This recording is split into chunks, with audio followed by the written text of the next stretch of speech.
who is going to be reporting from live downtown Cleveland, Ohio at the draft is going to be joining me. And of course, the grand architect himself, Pro Football Hall of Famer Bill Paulian, will be joining us. Now, check this out, guys. For the past 3 years, Ford, Bleacher Report, and the Pro Football Hall of Fame have teamed up for the Pro Football Hall of Fame mentoring program. You're going to get a chance to see extended footage from Anthony Munoz, Isaac Bruce, Aeneas Williams, Derek Brooks, and James Lofton. Here's a look at the Ford mentoring program.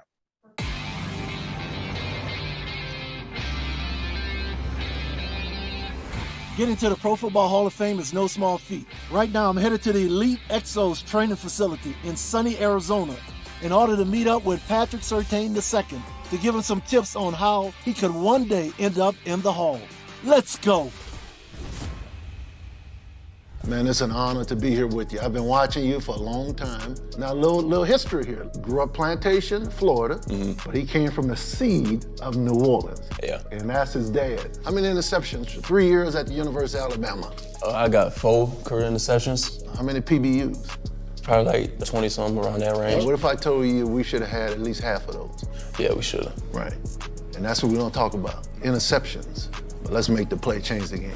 How many career picks your dad had in the league? Pretty sure 37. 37? Was it? Yeah. Why do we see guys dropping balls like this? Why do you think? The major key is the ball, not focusing on the ball, probably taking their eyes off it. Getting excited for what happens after the pick. Defensive back. We can't practice catching the ball like receivers. Because receivers, as soon as they get out their cut, they tracking the ball. So we gotta practice always catching the ball, whether you just static, stand up, catching the ball 10 yards apart, always having distractions. In your experience of playing football, what was the difference between college and the pros? Unlike even the SEC, even though they had a lot of great guys, the pros, anybody. It's capable.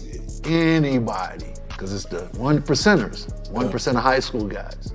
Your last game when you walk off the field, national championship, what did that feel like? It was amazing, actually. It was like finishing the goal that you've been set out in your whole college career. So if you give us a one-sentence summary of Coach Nick Saban. He wants to see you at your best potential. I think that's best describes him. Because what he said is, always stay dangerous. Meaning like, don't let any external factors mess you off your game. He's telling you stay focused. Staying focused, that's what makes you become dangerous. Is there a particular team when you hear your name called in the draft? It's a lot of things just rushing through my mind. You know, ever since I was a kid, about 7 years old, been dreaming for this moment. So at the end of the day, you know, I'm just thankful to be in this position.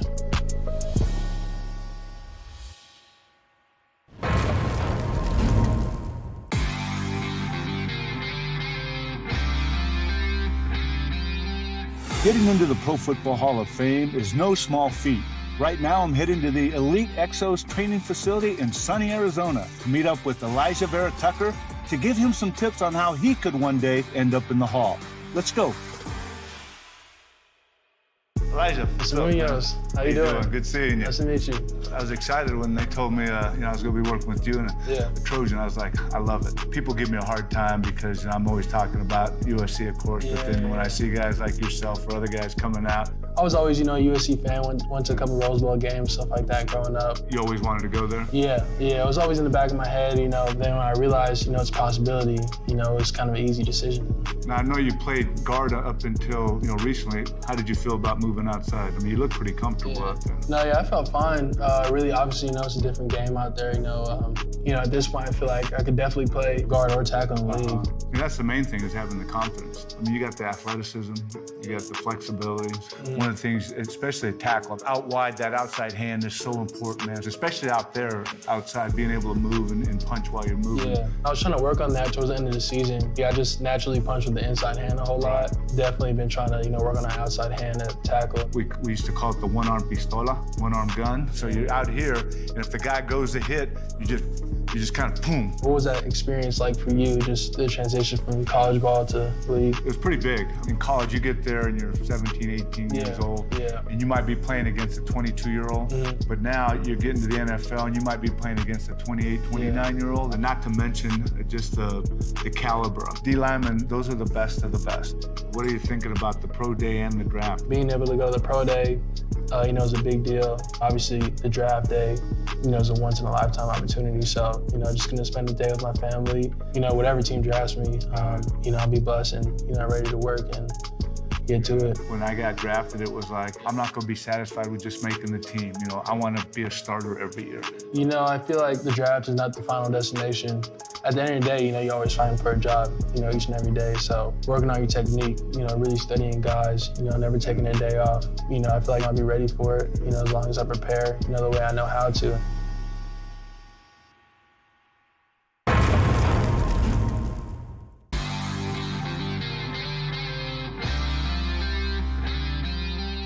Getting into the Pro Football Hall of Fame is no small feat.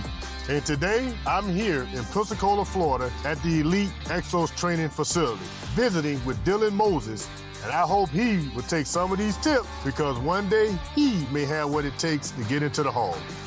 Let's go. How you doing, Dylan? Doing good. All right. Pleasure to be here with you, man. Big fan of your work. I'm a big fan of yours, too.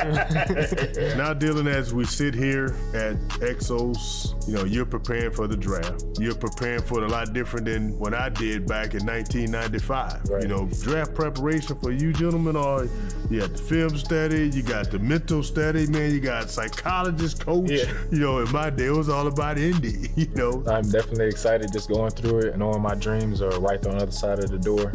I thought I would just be preparing for different things, and being that COVID happened and then all my injuries that I had, it really it changed the picture for everything.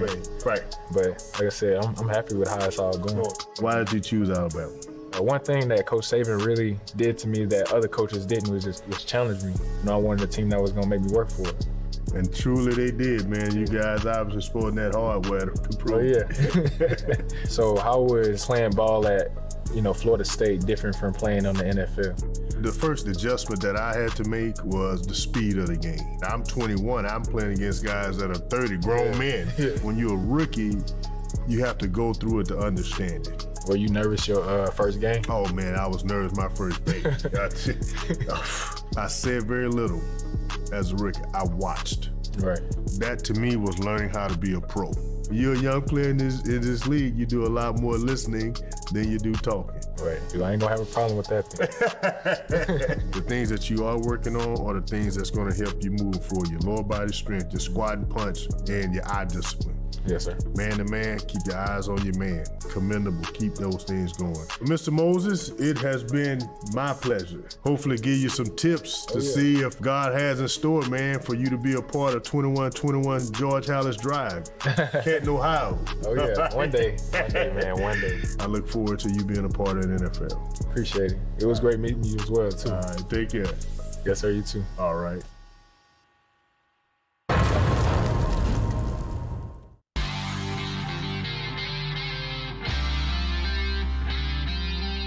Getting into the Pro Football Hall of Fame is no small feat. It takes years of hard work, dedication, and a passion for football. We're in Pensacola, Florida, meeting up with Hamza Nazaleen to give him some tips on how he could end up one day in a Hall. Let's go. All right, let's talk position. From what I've been hearing about you, you're being labeled as a hybrid, and that's a good thing. I mean, being able to play safety, being able to play in the box as a linebacker. At my best position, I feel like I'm a box safety. I feel like I get down in that box, just bring physicality, being able to cover guys. I'm just a versatile football player, so I feel like I can get anything done. All right, so I got drafted way back in 1994. I was about 180 pounds before the draft started. By the time it ended, I had lost 10 pounds. And that was all nerves. I was just shaking. I really didn't know what to expect. Share with us your dream scenario as far as this draft is concerned. Honestly, I was so excited about the chance to play in NFL. I never really closed my mind in one scenario. Growing up, being from North Carolina, I always liked the Panthers, but I never really thought about really going to one team. I was just so excited getting a chance to show what I can do on the next level. My dad, when I was young, he told me, you ain't tackling somebody unless you put your face on him. Now, as I got older, I got taught to use my shoulder pads in more form, but definitely try to bring that thump when I come down here. You're definitely what you describe yourself to be. A box player, a guy who can get in the mix, not afraid to tackle. And you got a little juice when you get the ball in your hands so you can get to the end zone. As far as the Hall of Fame is concerned, absolutely, man. It's there for the taking, man. You got everything it takes, man, and I'm rooting for you. It's time for us to move from the film room to the football field. Ready to do that? Yes, sir. Let's do it. Come on, control your breath. Come on. Nice. Keep those arms tight when you're spinning. When your head and eyes go, your body gonna follow. Keep the hands. Keep those arms pumping. That's it. Over exaggerated. There you go. That's the one you take to the house. That's a defensive guy for you. You don't put the bread away. You got to put the bread away, man. I think you should right now decide how many pick sixes you're going to have in your career right here today. Yes, sir. Good job, big fella. All the best for you.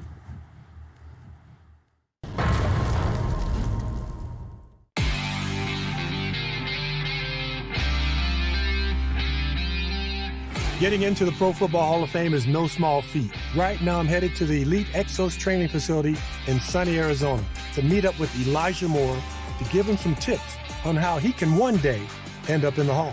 Let's go. So, Elijah Moore, fist bump.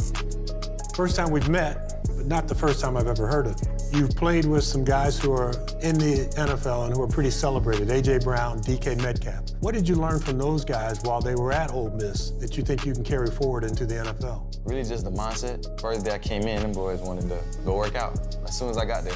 And I just love that, the competitive aspect, just taking football to the next level. And it just shows me, constantly learning. If you can keep that type of attitude and do some small things to make yourself better, because you're not going to all of a sudden go out and say, oh, I'm going to grow 3 inches. Yes, sir. Those are things you can't do, but you can do small things to make yourself better. You're playing against guys who are 20, 21. Now you're going to move up, you're going to play against guys who are 32, 33 years old, who are very sophisticated in what they're doing. The NFL's one age. I don't look at age as that. I feel like it's about experience. I'm coming in, I know I'm going to be new, but I'm definitely going to, have an open mind. I feel like whatever level, I'm going to be, I feel like I'm always going to be able to dominate. Is there any, matchups that stood out to you that you, loved or hated? People would ask me, who was the best defensive back that you played against? That was my next. I would have a hard time thinking about who was the best because I was intent on beating them. I had a coach by the name of Bill Walsh, and he said, you don't have to play a lot better than the other guys, just a little bit better. You got to do it every play. I'm definitely going to put that in my bag. What's the coldest game that you've had to play in? Arkansas, freshman year, 15 degrees, and it was raining the whole entire game. Being wet and cold is not a good combination. Bad mix. So I played 16 years, had 9 seasons in Green Bay and 4 seasons in Buffalo. A lot of sub 32-degree days. I took it as a badge of honor that I played well in the cold weather. Yeah. We all grow up with a dream of playing in the NFL. Man, this experience coming up, I'm just grateful though. Now let me ask you this. What things would you hope to accomplish on the field and maybe off the field? I want that gold jacket. I want that. That's definitely the mindset. And just to be impactful to everybody. Be known for more than just what I do on the football field.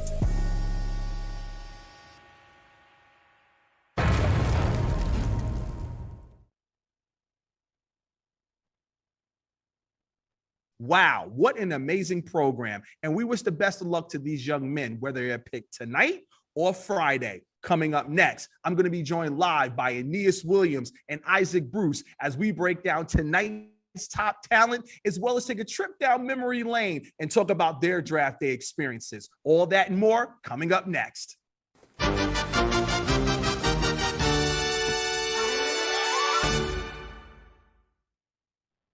You're officially on the clock.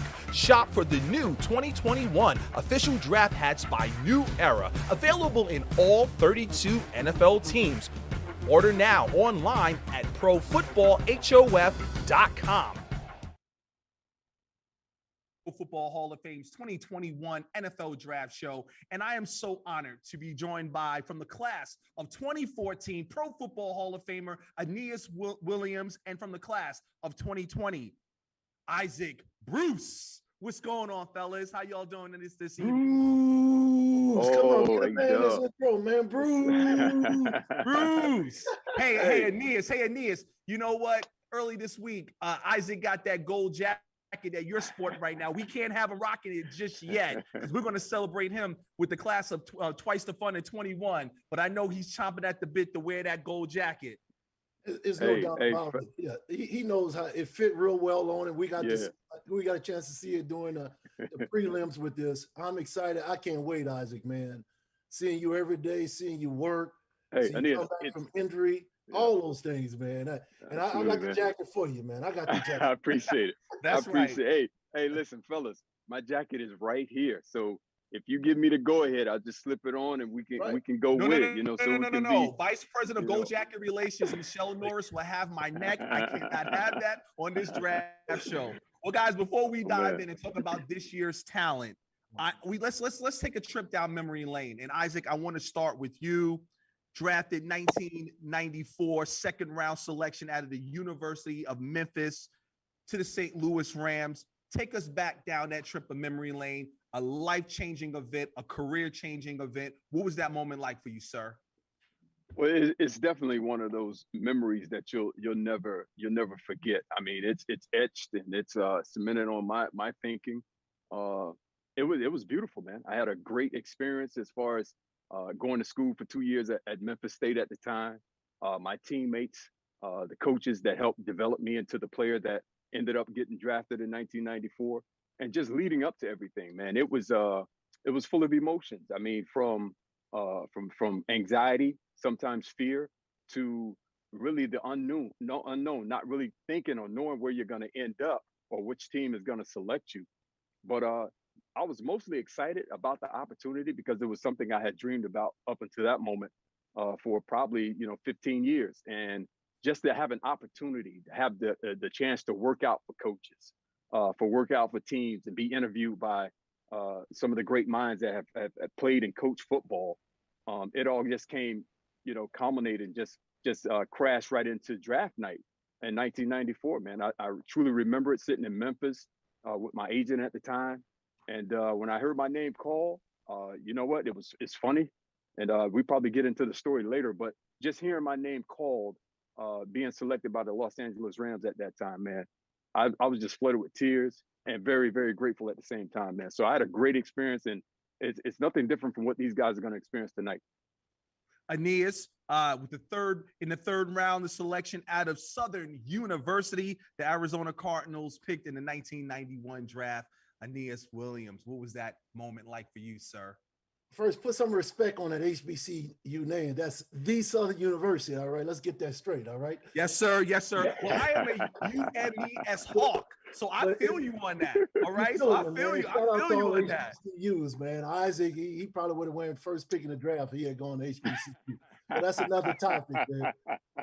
First, it starts out, Jamir, man, really, to be on with Isaac, to be on with you guys, it's still a dream that I probably haven't awakened from, and that's being in the Pro Football Hall of Fame.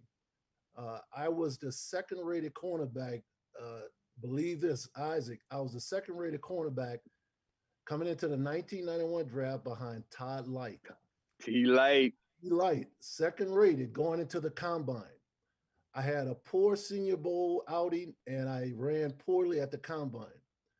And we were all in New Orleans that day. The family, everybody was there on draft day. And I was thinking, man, I didn't know where I was going to go. But to me, there's a word in Louisiana we call lanyap, and it simply means extra. And what I mean, man, I literally walked on the team. A lot of people don't know this. I walked on the team a week before the season started my junior year in college. Made no sense. And now all of a sudden I'm sitting in the backyard ready for the draft. So to me, all of it was lanyap. So when I dropped to the 59th pick in the third round, had never been to Phoenix, Arizona, being drafted by the head coach, Joe Bugle. The late Hall of Famer, Larry Wilson, was the general manager. I had no idea. And when I got there, Larry Wilson said some words, and words are so powerful. As the GM, he says, I think we've drafted our cornerback for the next 10 years. Mm-hmm. And literally, if I look at my life in 10-year intervals, this year, 2021 is 30 years since that draft. And to know that Brett Favre and I are the only two Hall of Famers out of the 91 draft class.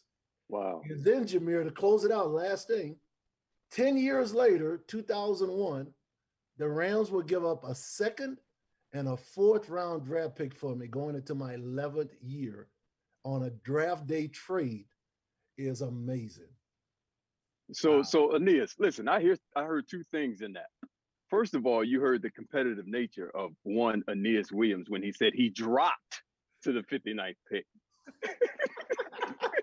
Exactly. He's dropped. So the expectations were high. Trust me. So, and then, you mentioned you and Brett Favre being the only two out of that class that's in the Pro Football Hall of Fame. So you're talking about a second round pick and a third round pick.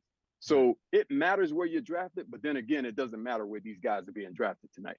And it really doesn't, man. And having a chance, I actually spent time with Jamar Chase. His dad is from, he's from New Orleans, and his dad is about 8 years older than I am, and was with Rocky, Marshall's agent. But seeing all of these kids, those guys are going to go in the first round. Being with Patrick Surtain, who we'll talk about later, the truth is, man, free agent, it doesn't matter. It's the 1% that gets an opportunity. I like to say it like this. Peter King just did a summation of the 91 draft. He says, how many teams now regret not having drafted Aeneas? But I like to say it like this, man. God ordained it. I had to work to get it out. But ultimately, putting the work in that makes the difference. And that's what I saw you do on a regular basis, Isaac. Absolutely, man. Absolutely. That's just an awesome story, man. We were talking earlier, once this show started, about your Hall of Fame speech, man, and those great sayings that it just spoke to my heart, spoke to Jameer. He had one. Right. I had the other, which is die empty, man. It's something I'll never forget, man. And I appreciate it. And thank you for that, Aeneas. It submits, not dry. Yeah, dry. and Isaac, you said that anybody that's listening, all of us could be a Hall of Famer in some area of our lives, right? I just found my purpose by walking on the team at Southern. Got to doing one of the things I was purposed to do, and it became like I was back doing what I was always supposed to do.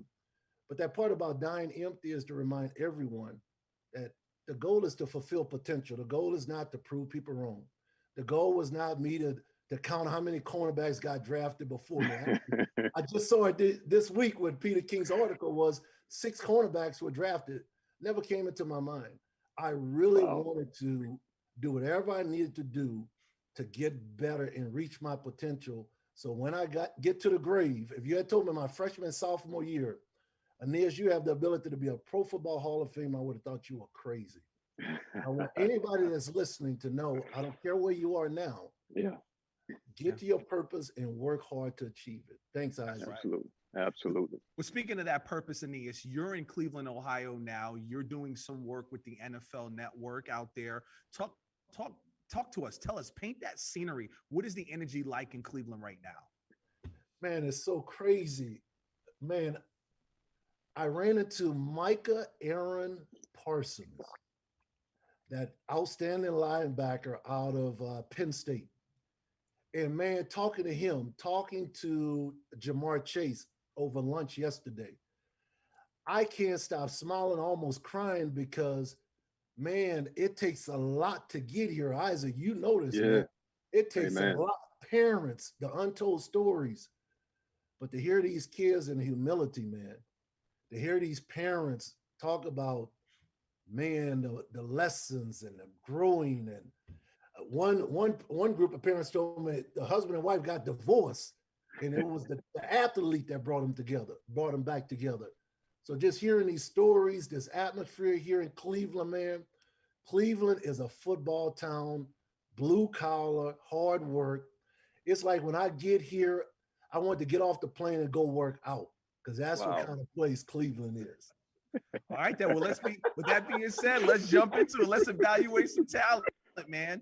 As we saw early in the show, the Ford Mentoring Program. Aeneas, you were with Patrick Surtain. Talk about being with him, and what was that energy like? What did you take away from his workout? Well, the first part, knowing Patrick already before I actually met him, because his dad is from New Orleans, born and raised New Orleans, went to Southern Miss, same place Brett Favre went. And one of the things the first thing I asked him, Isaac, was how many career picks your dad had while in the league, right? Because I look up all that stuff. I want to know if the son knows the history of the father, because that plays a role in the longevity and the greatness of the son if he understands his roots. I call it a compass. He knew 37 picks. He knew everything about his dad. And when I sat down with him, watched film with him, even went on the field with him, the first thing, Isaac, I'm looking up, Jameer. This dude 6'2", man. I'm like, 6'2". dude, they don't make them like, and my size look like him. I'm looking up to him, and he's like, yes, sir. And I'm looking at him, and I'm watching him. I've been watching him at Alabama, shut down corner. But I'm listening to the intelligence. As we are watching film, I asked him a question. I said, give me a sentence about Coach Nick Saban. And he said, Coach Nick Saban said to always stay dangerous. I said, what do you mean dangerous? He said, meaning put yourself in position where you put in the work. You've connected with the team. And meaning be dangerous, meaning don't allow any other obstacle to take you out. In other words, be a dangerous player. And the other thing I asked him, I said, man, what was it like being you?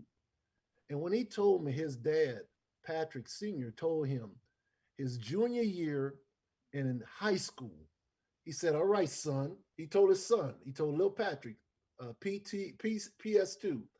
He said, son, you're a junior now. We're on a 5-year plan. Think about that. A father telling his son, we're on a 5-year plan. You're going to play your junior year and your senior year. Then you're going to college for 3 years and you're going to be drafted. And man, by God, isn't that what we seeing today? So just seeing these African-American fathers, man, Jimmy with Jamar, that's what my dad, just remember my dad, those are the things that I think about. Talking to the young man, Micah, the linebacker, seeing him here at the draft, talking about him.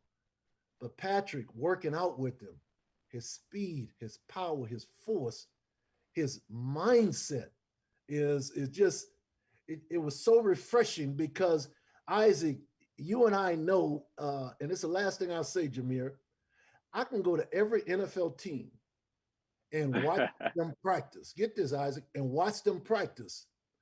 And they could take the jersey numbers off, the names off the practice jersey. If I watch them practice, I could tell who the great players are. That's what Patrick has, that kind of work ethic. I look to see this young man some years later, right where you are, Jameer, and right where you are getting ready to be inducted to, Isaac, Patrick Surtain II. Well, Aeneas, I have a question, man. I got a couple of questions, man. That's a great description of who this guy is. Now, his dad is PS1 from New Orleans. Yes, sir. He's PS2, and guess where he's from? Plantation, Florida. Thank you. Florida, Broward County being the operative place that has produced so many greats, from Frank Sanders to Michael Irvin's. I mean, I can go on, but in these drafts, man, they do so many comparisons, and he's a big dude, man. So who would you compare him to? I mean, some guys that you've probably seen that may be playing now, or guys that probably retired. Who's his comparison? Comparison, man, that's a good question, Isaac. Thinking about the guys, oh man, his physicality. I think of another second, Patrick Peterson, possibly, just with that size and that tenacity. It's I would compare him to him. The size of Richard Sherman, one of those guys. He just has the size. Right. And here's the other thing I asked him. I asked him, how many interceptions you had at the University of Alabama? And he told me how many. I said, but how many PBUs, pass breakups you had? And like, he had almost 30. I said, man, we were supposed to at least get half of them. Because a premium in the league right now is, do you have defensive backs that can catch the ball? Yes, sir. Those one of the things that I really talked to him about was learning how to catch the ball as a defensive back. Because Isaac, defensive backs don't see the ball the way y'all see it. Because when you come out the cut, you tracking the ball. When I come out the cut, I'm breaking to your field shoulder, then I'm seeing the ball. So I told him, defensive backs, this to all of DBs, man. Not to catch the ball with distractions. And I told him about what I learned as it relates to what you and Torrey, and I remember Torrey telling me this. He says, Aeneas, when that ball's in the air and it's going deep, I watch the trajectory of the ball. If it's parallel, if it's lateral, that means it's going to go. It's going to keep traveling. He said if that the tip closest to me coming down, that means it's going to be short. So just little things like that a lot of defensive backs don't know. Right. Great stuff. Well, Isaac, now on the on the other end of the spectrum, you being a wide receiver, you actually worked with safety Hamshad Nasruddin from Florida State. What was that like, actually educating him and teaching him about wide receivers? Hold on. Before you even get into that, I got a bone to pick here. I want to know the forward partnership with the Hall. How did the Hall partner Isaac up with a defensive back, thinking that he's going to graciously share a lot of the deep secrets of wide receivers to a defensive back? That's against his nature, Jameer. Please represent the Hall in this, Jameer. Well, see, the whole part of it, it's called the Pro Football Hall of Fame Ford Mentoring Program. So we were looking for our Hall of Famers to mentor these young draftees and educate them and teach them. You know what I'm saying, Aeneas? Because the whole purpose is we're going to work them out.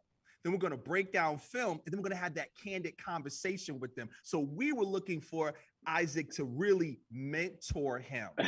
Here's the problem. Here's the problem, Isaac. You run with this. Here's the problem, Jameer. Isaac, I got a question for you. This goes back to mentoring a DB.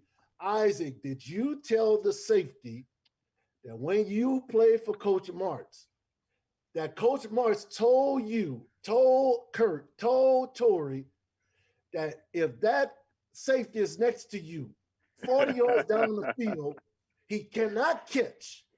Just throw the ball up, Kurt. Something good is going to happen to us. Isaac, did you tell that young man that? To be honest, Aeneas, I didn't, man. You know what? I didn't think to tell him. I rest my case. Now go on, Isaac. Talk about the He did work him out, though. Aeneas, he did work him out. He did a great job of working him out and getting him ready and getting him mentally prepared for this weekend. I got you. Go on, Isaac. I still think I was the right person to kind of introduce him to what he's headed for, because first and foremost, he's a big guy. He's a big safety, and kind of what you mentioned earlier, he kind of threw me off when we were out on the field because, you know, he's doing his backpedaling and his eyes go to upfield shoulder, like you mentioned, to the receiver. And I'm like, yo, man, you putting a hitch in my giddy up as far as getting the ball out to you. Right. So I don't know what's going on with you. So first of all, he coached me up on that. So I had to start waiting a little bit until his eyes started to hit me before I delivered a perfect throw to him. But he is a special guy, Hamza. He's a special guy from his namesake to the way his father raised him. His father is a former athlete that played in the SEC. So he has a great lineage that he's following right now. But you talk about when you sit down with this young man, what I got from him is that as far as football is concerned, being on the defense, he's considered one of the coaches on the field, being a free safety or a strong safety. Why? Because he's responsible for getting people lined up. He has to make sure all the cornerbacks have the play. And in college, where you have a lot of race car offenses, you don't have time to huddle as much. So he was responsible for making sure everybody's lined up. And he was always communicating with his middle linebacker, who normally calls the plays in the London Fletcher S. So just sitting down with this guy and I was trying to open his eyes from an offensive standpoint. Now, you're absolutely right. Most DBs can't track the ball. I won't say they can't catch, but it's about tracking the ball. If they can't track the ball, it's going to make it harder for them to catch. Where a wide receiver is better at tracking the ball. Those are some of the things that I tried to open his eyes to it as far as the depth. Trying to know when a guy's running at you full speed versus 3/4 speed, because it plays a difference. When a guy's able to play at 2 speeds and force you to play at full speed, there's a reason he's doing that. So we practice me walking off the line, talking him through route combinations and route scenarios. And it's nothing that he's never seen. But the thing about it, he's going to see it on a much grander level when he goes into the league, man. And I think he'll be successful. He's one of those safeties that likes the contact. So that's big for me, man. I like to see safeties who can not only cover, get guys lined up in this, but also deliver the wood when it's time to deliver the wood. So he's one of those guys, man. I think he'll be drafted. I'm thinking maybe tomorrow or Saturday or something, but he's going to be a benefit and very, very profitable to a team. All right, guys. Well, we're off and running, so let's jump right into it. I'm a free for let it free for all, and you guys go back and forth. But along with those two young men, who are some of the other people that you guys have on your list that you're watching out for come tonight, Friday, and Saturday? Well, I'll start off, Isaac, if I may. All I know is a dad who was a wide receiver decided to coach his son, J.C. Horn, talking about Joe Horn's son. Man. Joe Horn, ex-wide receiver, a legend playing for the Saints, my hometown Saints, Isaac. He decided to put it in his son to be great at cornerback, and that's J.C. Horn, Jameer. Well, I'm looking forward to getting drafted in this first round. Love his tenacity, love his aggression. He seems to not only understand the game, he likes to tackle. So I like to call him and Patrick complete corners, not just cover guys, but also guys that come in and make aggressive tackles. So, Aeneas, how do you think that happened, man? I mean, Joe Horn, he made a couple Pro Bowls, man. He was the #1 wide receiver for the Saints for a lot of years, especially when the Rams and the Saints were going at it in that division. And I believe it was Jim Haslett that was the head coach at the time, and Coach Marks was the head coach of us. How do you think that happens, man? You get a wide receiver that played on a very elite level that raised a cornerback, man. How does that happen in that household? Well, it's real simple, Isaac. You know they call wide receivers, call y'all divas, right? Yeah, hold it, easy, right, man. That's easy, what they easy, call easy. y'all divas, man, right? They call y'all divas. This is great, man. Guess what, Isaac? They call y'all divas. When Joe saw little JC, he realized, man, I got a beaver. I got a dog. I got somebody in my loins, coming out my loins, who like to dig, man. He's a DB. He's a cornerback. Talk to me. Now, it's not what they call you, but what you answer to. You know what I'm saying? So for me, first of all, you got to be a football player. And I describe a football player as a guy who has to run, he has to block, and that sometimes he has to tackle. So he can do all those things. Now, he's pretty aggressive. Now, between the two cornerbacks that I've seen, JC, I think he's more aggressive than PS2. Right. Now, the great Henry Ellis, he once schooled me when going against the great Ronnie Lott when he was playing corner. He said it was easy to move Ronnie Lott at the corner position because he was so aggressive. He went for every move. How can you coach Mr. Horn to not really give up his aggression, but kind of quell it until he's in the play and then release it at the right time? How do you get him to that level? That's a great question, Isaac. And a lot of times when we travel, Jameer has heard this before. We talk to high school students. I always ask the question. I say, who rules the jungle? And my goal is to get them to really say the strong rule the jungle. Then I say, well, who rules the strong? And then Isaac, I point at my head. I say, the smart rule is strong. Then I ask him, I say, who rule the smart? And then I get them to understand the wise rule is smart.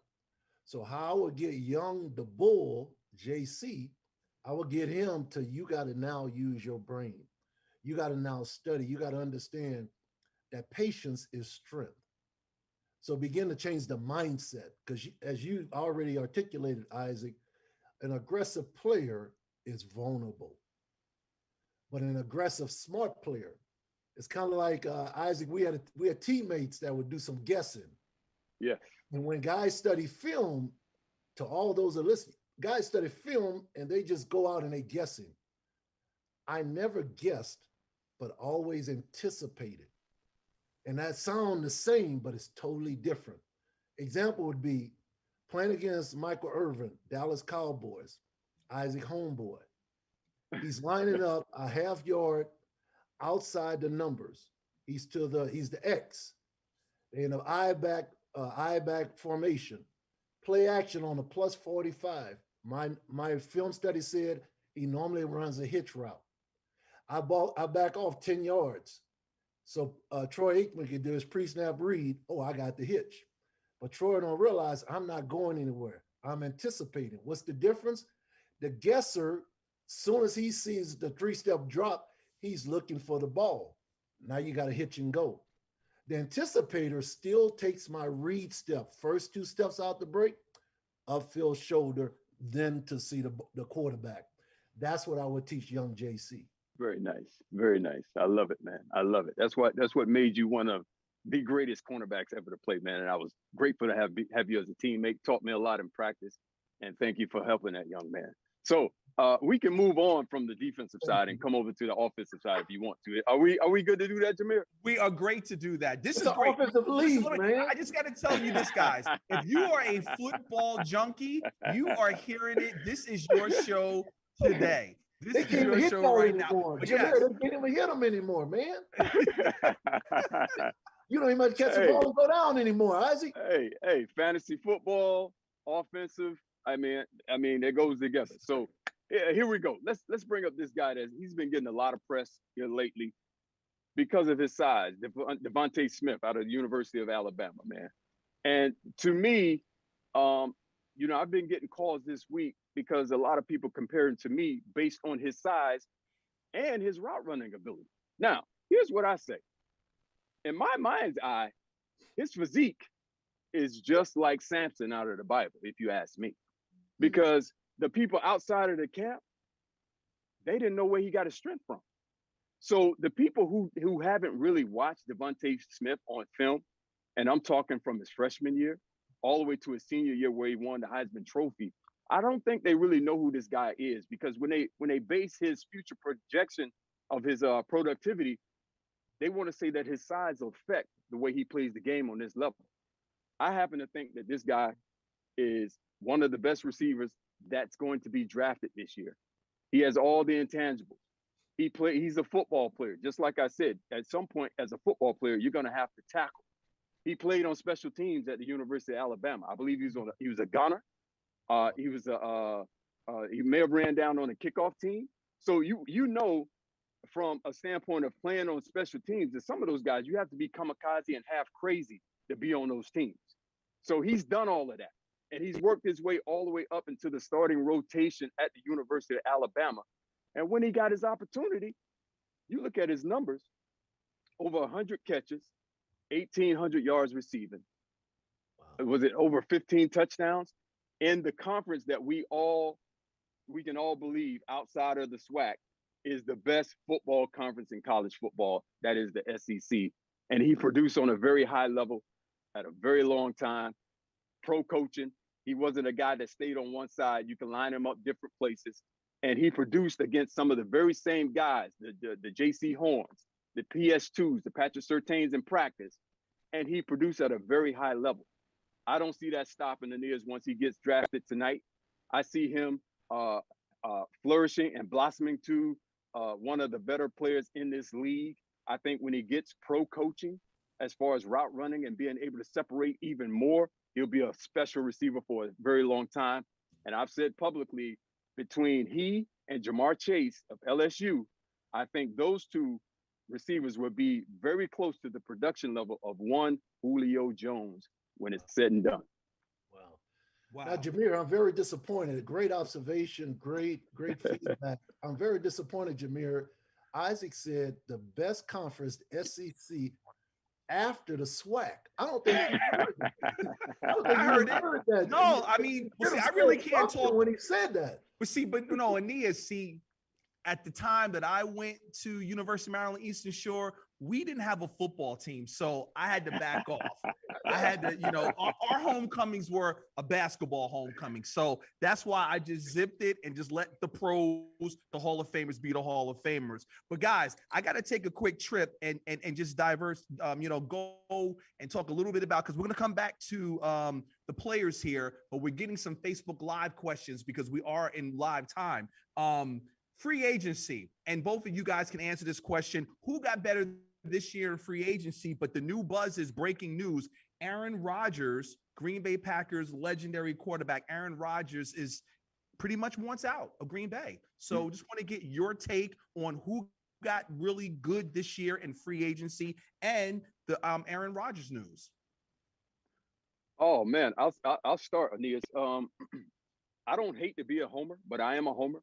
I think the Los Angeles Rams got I think they got better by just trading away the quarterback that we had, Jared Goff, and bringing in a Matthew Stafford, a guy who I feel like is hungry. He's a competitor. When you look at his body of work with the Detroit Lions, just being available, I don't think he's missed many games playing for the Detroit Lions. So to bring him into the fold and to partner him with Sean McVay, one of the greatest offensive minds in the game right now, I think it puts us in a position really to make some significant noise once the postseason starts. You got to win that division first and foremost. But when you do that and go on to that next season, I think we're in a good spot. Now, as far as Aaron Rodgers being disgruntled, you know what? Honestly, I think we've seen this before with Gold Jacket Brett Favre. I think there came a point where he was ready to leave. I mean, I don't know his thinking. Maybe he felt like he wasn't getting as much help as he needed. From what I hear, I think that's the same thought process as one Aaron Rodgers. And I think it's kind of not good that the Green Bay Packers don't have an owner, because when you have an owner, one guy that can come in and really sit down maybe with Aaron Rodgers and sit down and just reason with him and ask him what he wants. And maybe that guy can make that ultimate executive decision, say, here, we're going to do this no matter what this is, what this cap situation is. We're going to take care of a guy that's given us one Super Bowl. He's given us the MVP last year. And we can have this guy finish in this green and gold, because that's my objective as an owner. But not having an owner, you get a lot of different voices and maybe a lot of different opinions about the future of Aaron Rodgers. I would also, in that same division, mention my beloved Arizona Cardinals playing for the Rams as well. So great observation with the Rams and their movement. But the Cardinals, it has a lot to do with A.J. Green as well as J.J. Watts. If those guys stay healthy, they have some very good additions as it relates to leadership. And DeAndre Hopkins now having a guy like A.J. Green, but it has a lot to do with whether they stay healthy.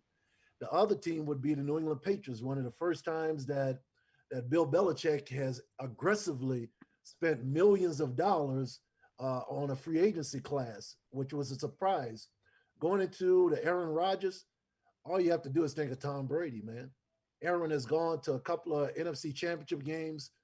The one before this one was the 49ers, who just ran the ball down a defensive throat.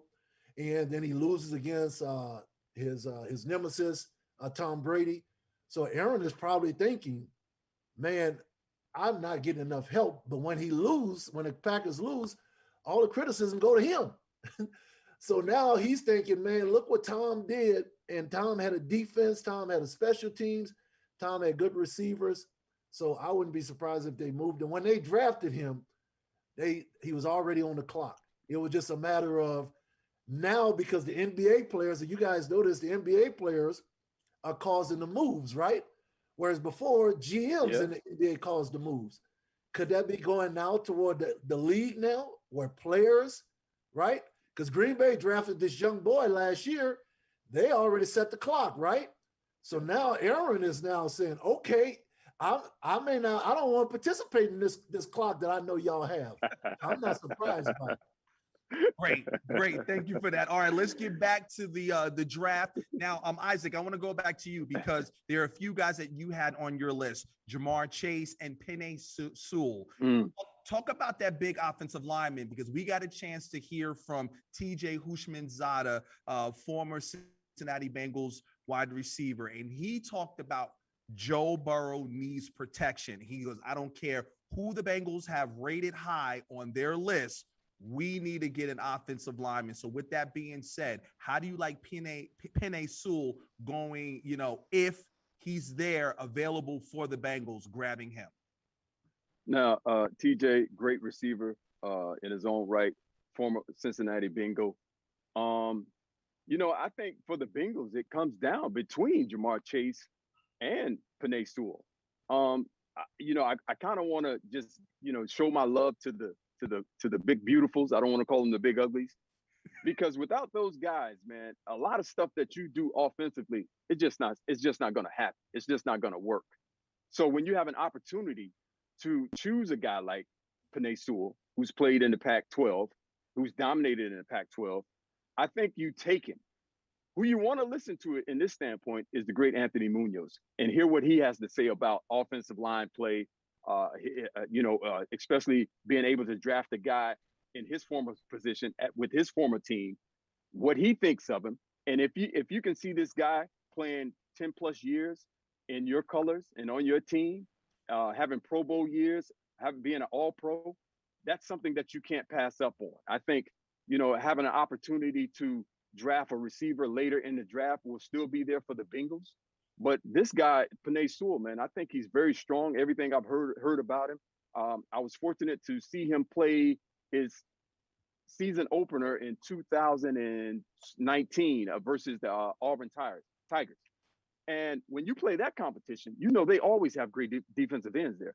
He held his own. You're talking about a young guy that won the Outland Trophy at 18 years old. Aeneas. Wow. Think about that, man. And it's the Pac-12. So you're talking about offenses that are wide open, that like to spread the ball around and really not focus on a running game. This guy won the Outland Trophy Award at 18 and won't be 20 until September. So there's a lot of football in this guy. He could be that anchor for Joe Burrow for a very long time. A guy who's coming off a devastating knee injury. You can anchor that offense for a very long time. And I know the importance of it. When I got Orlando Pace in 1996, man, that I know that gave me at least another half a second to go against guys like Aeneas, to get open, And it does something for that offense from the running game standpoint, also from the passing game standpoint. So it's a tough pick for those guys. Now, Aeneas, I want to jump to you because, we've been talking a lot about these young, talented players that are coming into tonight's draft. But at the end of the day, once this draft is over, they have that rookie mini camp. Let's talk about the mindset and expectation of how these young men have to grow extremely quickly and get ready for that next level. Hopefully these young men, because I don't care whether you come from the SEC, yes, you go against other dogs and all that kind of stuff, but when you get in the league, man, you're dealing with skilled dogs. Yes. And when you've dominated at the collegiate level, there's a tendency and a mental thought that, I'm coming right in the league. And I don't know this cat, not a Pro Bowler, right? So they think, I'm going to take advantage of him. The next thing you know, you're being stymied. And all of a sudden, this cat putting his hands on you, and you don't even know who he is. But he's skilled and he is a professional. So when guys they're still going against the rookies. The rookies camp, they're still going against their peers. I'm more concerned what happens to them when that mental adjustment, when they realize everybody's strong. Everybody's talented. I got guys with families, with mouths to feed, with skill. When they face that, Jamir, I like to say it like this. Everybody's tough. I think Mike Tyson said it Mike the best. Tyson said it. Everybody got a game plan till you get hit in the mouth. You get hit in the mouth, man. And we've seen it. Isaac has seen it. Talented guys. Heisman Trophy winners. Yes. When that pressure got on, man, they didn't manage it well. Because remember now, all the way from a child, these guys been it. And now there's a mental adjustment, man, when you come into the league to humble yourself and get with one of these veterans and say, Isaac, hey, man, how you running this route? How you show me? Please stay after practice with me. And then you got to have greatness on a team. And what I mean by that, Jamir, greatness on a team like I entered, I had a lot of great guys in Arizona. But when I got to the Rams, we were after collective greatness.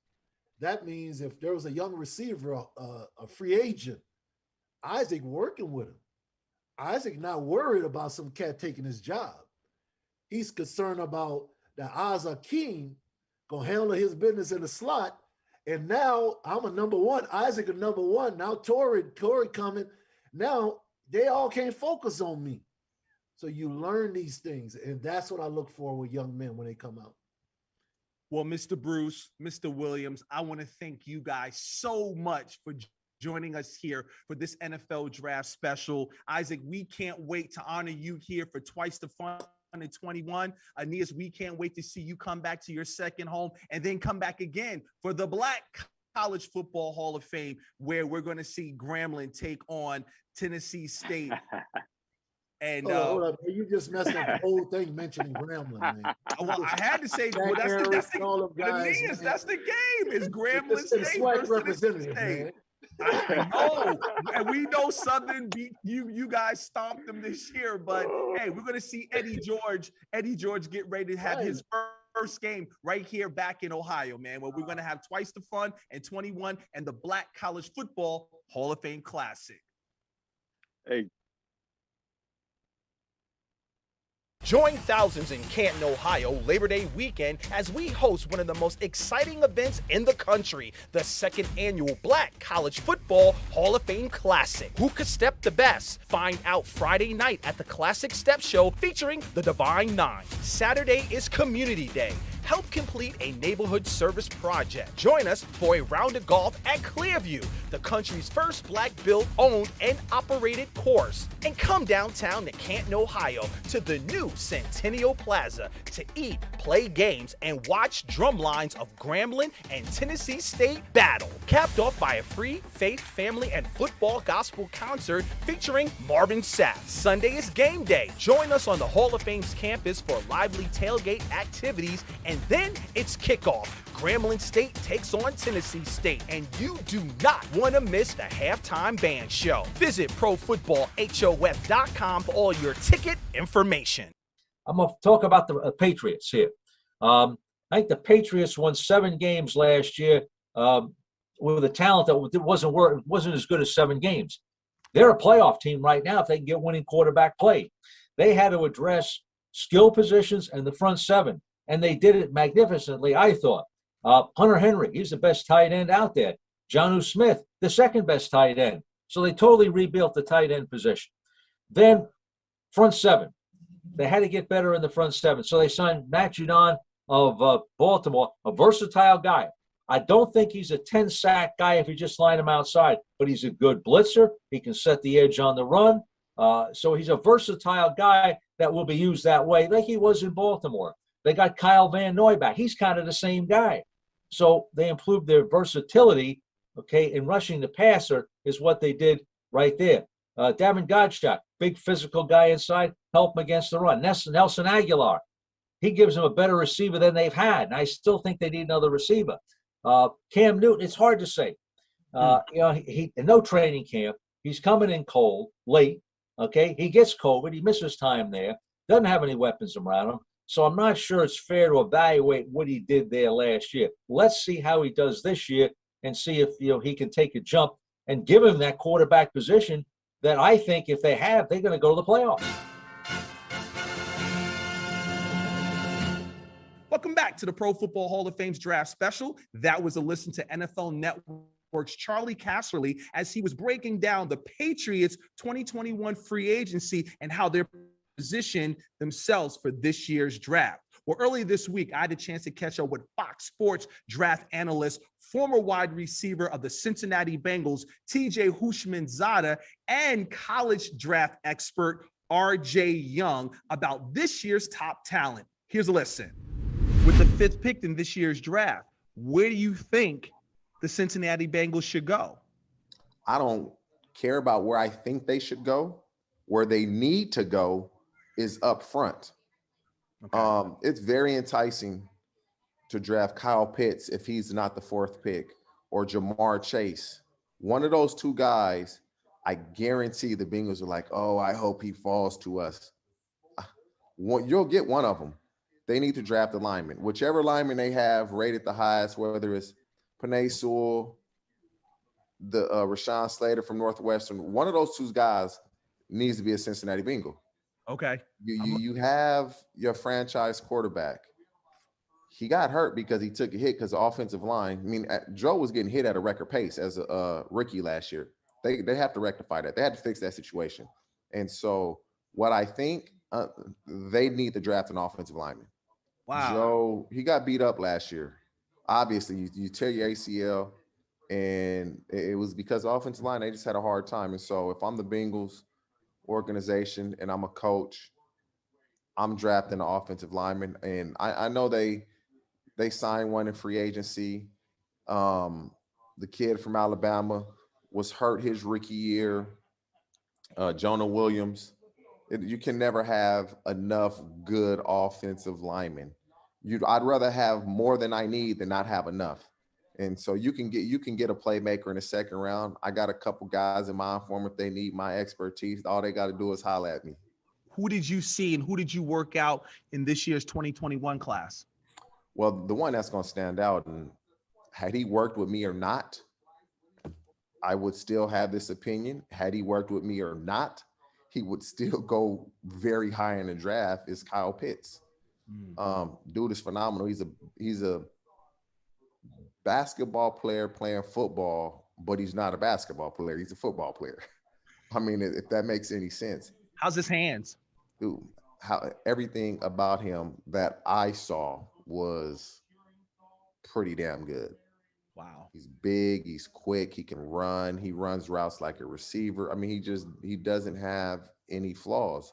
Yeah. Knock on wood, he stays healthy and the sky's the limit. But then I also worked with Pat Freiermuth from Penn State, fantastic. Hunter Long from Boston College, fantastic. Warren Jackson from Colorado State, that, you know, this is kind of a comparison, but he's a poor man. He's not Plaxico Burress, but he's a poor man, Plaxico Burress. He's 6'6", 230. He doesn't have the straight line speed that Plaxico had, but he's smooth, big catch radius, obviously being 6'6". And then from South Dakota State, I work with Kay Johnson, smaller dude, but he's quick, can run. And so all those guys, man, just trying to get them better, simple. Wow. Now, you also mentioned offline that you got a chance to work with Trevor Lawrence and Zach Wilson. What do you like about these two top talent? Because, you know, I'm looking right now at Charlie Casserly's mock draft, and he has those guys going 1 and 2. Well, you know, we out here in California, and prior to Trevor having surgery, we were on the field with him a few times because he trained with Jordan Palmer, and me and Jordan Palmer, we work together every year. And so, you know, his quarterbacks and my receivers, that we get together every single year, and it's fantastic. And Justin Fields is actually out here as well. And so between those three, I'll be honest with you, I wouldn't want to have to make that decision.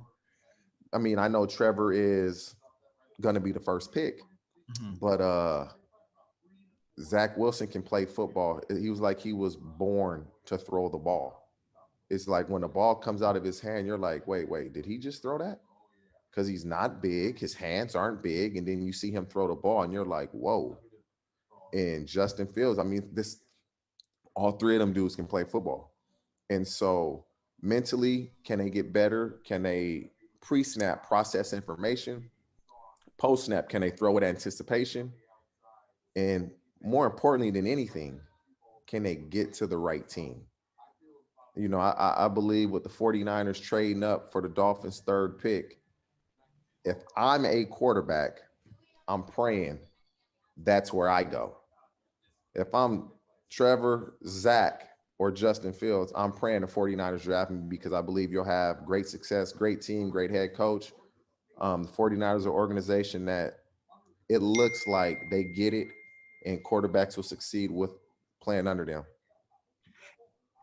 From a defensive perspective, you know, we know that you were the man, wide receiver, offense, wreaking havoc. But from a defense perspective, who's that young talent that has caught your attention that's heading into this year's draft? Wow. I'll give you 4 guys off top. And I mean, you know what? I'll give you 5. I'll give you 4 that are obvious, and then I'll give you 1 sleeper. The obvious ones are Micah Parsons, just Penn State linebacker. Dude is huge. He can run. I mean, he can do it's unbelievable how big these dudes are and how fast they are. And then Jason Oweh, also from Penn State. Like, they were out here training in California, and I get on the field and I'm like, I'm from afar. I'm like, who are these dudes? These dudes run track? And I start getting closer. They're getting bigger and bigger. And they're like, nah, that's a DN and linebacker. I was like, what? Literally run like receivers. I couldn't believe it. And from the cornerback position is J.C. Horn from South Carolina. Big, fast, physical, confident. Caleb Farley from Virginia Tech. The same thing I just said about J.C. Horn. Big, fast, physical, confident. And my sleeper defensively would probably be a defensive back from USC named Elijah Griffin. I don't know how old you are, But if you're close to my age, when we hear Elijah Griffin and we hear the Griffin, if it rings a bell, it's Warren G's son. Oh, Yeah, regular. okay. Yeah. And Okay. so just Wow. seeing him work during the pre-draft process and really get out here and grind. I mean, he would be a sleeper. Smart guy, highly competitive, great athleticism, just not a big dude. Who are some of the guys, or have you really dug into the crates to see who those players would be come Saturday, possibly being picked up? But man, they can play. And when we talked about the Bengals earlier, I thought of these three guys. The Bengals can get one of these three with their pick in the second round instead of Jamar Chase. Tutu Atwell from Louisville, Rondale Moore from Purdue, or Elijah Moore from Ole Miss. Those three dudes can flat out play football. They're just not big. And when I say big, they're just not tall, but they can't be stopped. And so those three, they stick out to me when I started watching film of receivers, just the speed, the separation abilities that they can do. They just present problems for offense. Tyreek Hill has showed the NFL that I don't have to be tall, but I can cause a ton of problems. And they're in the mode of that. They're short, but they're thick. I mean, Rondale Moore, I believe, was like 5'7 and a half, 5'8", 180 pounds. I was extremely strong when I came out. I did 225 like 19, 20 times. This dude did it 23 times and ran a 4.2 and jump over 40 inches. So that kid can flat out play. He just needs to stay healthy. He's been hurt at Purdue. Tutu Atwell at Louisville was pretty much unstoppable. Who threw him the ball? And he was unstoppable, but with who throwing him the ball, nobody knows. Right. And then Elijah Moore, he had a really good quarterback in Matt Corral, who I coached in high school. But he was unstoppable. Just turn on Alabama tape. They couldn't stop him. Alabama stops everybody. They didn't stop him. And so those three guys, they stand out to me just because they're not big. And when I say big, I mean height. They're just shorter guys, but they can flat out play football. Where do you see Justin Fields going? Do you see possibly the Pittsburgh Steelers picking him up? Oh, no. I believe if he's there, I believe Pittsburgh would be happy to get him. But I honestly believe the 49ers are going to draft him with the third pick. I just don't believe you give up the capital that they gave up to go draft Mac Jones. I don't, no offense to Mac Jones, but I don't see the 49ers giving up multiple first round picks to draft Mac Jones when possibly they could have stayed at the position they were, stand pat and get him. And so I believe after Trevor and Zack go, they wanted the option of let's get who we want. And I believe who they want is Justin Fields. It's been reported just too much that, they want Mac Jones. I just find that hard to believe that we know the top 3 picks in the draft weeks away. I don't get that. Last year we saw the, I wouldn't say surplus, but you saw it was heavy on offensive linemen, deep. What position do you see a lot of depth at in this year's draft? Well, first round is quarterbacks, but it's the receiver position. Okay. The receiver position this year is loaded. I mean, you're going to get first round guys in the second round, at least in my opinion, especially if you evaluate the correct way and you go get the right guys. I mean, there could possibly 3 in the top 12 with Chase, Waddell, and Smith. Their receiver classes, guys are just coming into college more refined, more skilled. But it would probably be on the offensive side of the ball, the quarterback and receiver position. Quarterback being more top-heavy, receiver talent is spread out. With that statement you just made, do you find that's because of the programs that these young men are a part of and then working with talent like yourself and helping to develop these guys that they're coming in NFL ready? I believe the evolution of 7-on-7 guys are specializing just in football. Guys they don't even play basketball anymore. Like, growing up, we played every sport. These dudes play football their entire life. They don't play other sports. Good from a football perspective, bad from an overall athletic development perspective, but it helps them because they just focus on one sport for such a long period of time. That and they also have access to the trainers like myself at an earlier age, and the skill level is just through the roof. Let's jump right into it and talk about your assessment of those day one guys, where you think they may go, them being an impact player, because we know if you're being drafted in the first round, especially 1 through 10, you're coming in to start right away.